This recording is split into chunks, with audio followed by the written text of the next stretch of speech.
আমি বাংলাদেশের সকল মানুষকে সিটিজেন হিসেবে বলতে ভালোবাসি। আমরা সবাই বাংলাদেশের নাগরিক।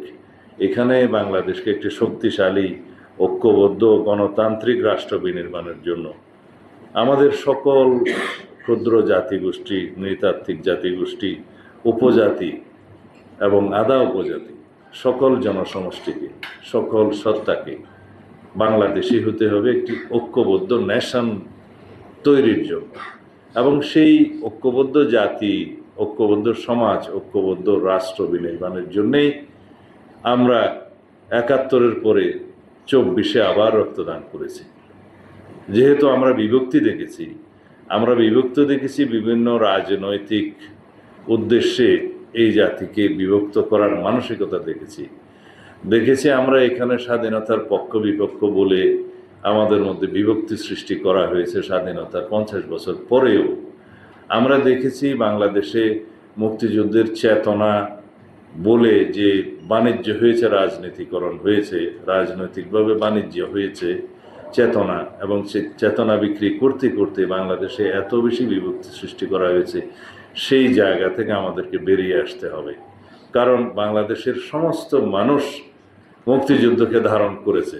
মুক্তিযুদ্ধে সবাই সশস্ত্র সংগ্রামে না থাকলেও মানসিকভাবে সেই মুক্তিযুদ্ধের পক্ষে ছিল, এবং বাংলাদেশের সমস্ত মানুষ স্বাধীনতার পক্ষে ছিল। আমরা যারা স্বাধীনতার বিপক্ষে ছিল বলে যাদেরকে আমরা বিভক্ত করতে চাই, তাদের মধ্যেও বাংলাদেশের স্বাধীনতার পরে সেই স্বাধীনতাকে অস্বীকার করার মতো কোনো প্রকাশ্য মানসিকতা আমরা দেখিনি। যারা হয়তো বাংলাদেশের স্বাধীনতাকে গ্রহণ করতে পারেনি, তাদের মধ্যে কিছু কিছু ভিন্ন চিন্তা থাকতে পারে, কিন্তু সেরকম দুঃসাহস বাংলাদেশে কেউ দেখায়নি যে বাংলাদেশের স্বাধীনতাকে অস্বীকার করার মতো কোনো বিভক্তিমূলক বক্তব্য দিয়ে আজ পর্যন্ত আমরা দেখিনি। যদিও আমরা মনে করি বাংলাদেশের স্বাধীনতার পক্ষে বিপক্ষে এই বক্তব্য দিয়ে আমরা ঐক্যবদ্ধ জাতিকে বিভক্ত করা, এটা আমাদের কাম্য হতে পারে না। এটা আমরা কেউই এই ৫৪ বছর পরে স্বাধীনতার কামনা করতে পারি না। যেহেতু আমাদের উদ্দেশ্য হচ্ছে এবং আমাদের প্রত্যাশা ২০২৪-এর ছাত্র গণ অভ্যুত্থানের আকাঙ্ক্ষা, শহীদের রক্তের আকাঙ্ক্ষা হচ্ছে আমরা একটি ঐক্যবদ্ধ জাতি হিসাবে এগিয়ে যাব, এবং এই জাতি একমাত্র আমাদের উদ্দেশ্য হতে পারে একটি বৈষম্যহীন, সাম্যভিত্তিক, মানবিক মর্যাদা ভিত্তিক, সামাজিক সুবিচার ভিত্তিক রাষ্ট্র বিনির্মাণের জন্য, সমাজ বিনির্মাণের জন্য, সরকার ব্যবস্থা বিনির্মাণের জন্য, যার মধ্য দিয়ে আমাদের অর্থনৈতিক মুক্তি ঘটবে। এবং সেই লক্ষ্যেই আমরা রাষ্ট্র কাঠামো সংস্কারের জন্য অবিরাম চেষ্টা করছি। এবং এই রাষ্ট্রের রাষ্ট্র কাঠামো মেরামত করতে হবে, সংবিধানের গণতান্ত্রিক সংস্কার করতে হবে, এবং সমস্ত প্রতিষ্ঠানের মধ্যে গণতান্ত্রিক সংস্কার আনতে হবে, যাতে করে আমাদের স্বাধীনতার মূল আকাঙ্ক্ষা আমরা পূরণ করতে পারি। এবং সেই আকাঙ্ক্ষা হচ্ছে আমরা একটি বৈষম্যহীন, শক্তিশালী গণতান্ত্রিক রাষ্ট্র বিনির্মাণ করতে হবে। অখণ্ড বাংলাদেশে বিশ্বাস করি, আমরা সবাই যদি একই সংবিধানে বিশ্বাস করি, আমরা যদি বাংলাদেশের স্বাধীনতা, সার্বভৌমত্ব এবং ভৌগোলিক অখণ্ডতাকে বজায় রাখতে চাই, তাহলে সবাইকে আমাদের বাংলাদেশের সিটিজেন হিসেবে সেই অধিকারের মধ্যে কনস্টিটিউশনালি ধারণ করতে হবে এবং সেই প্রচেষ্টা নিতে হবে। এবং যাতে করে আমাদের মধ্যে জাতীয় এবং আন্তর্জাতিকভাবে কোনো রকমের কোনো ষড়যন্ত্র কার্যকর না হতে পারে, সেজন্য সবাইকে, যারা সচেতন মহল, তাদের সবাইকে চেষ্টা চালাতে হবে। আমাদের সাম্প্রতিককালে কয়েকটি ঘটনা আমাদেরকে চিন্তিত করেছে। যেমন কুকি চীনের ঘটনা, সেটা আমাদেরকে চিন্তিত করেছে। আমাদের নিরাপত্তা বাহিনীকে আমাদের চিন্তিত করেছে।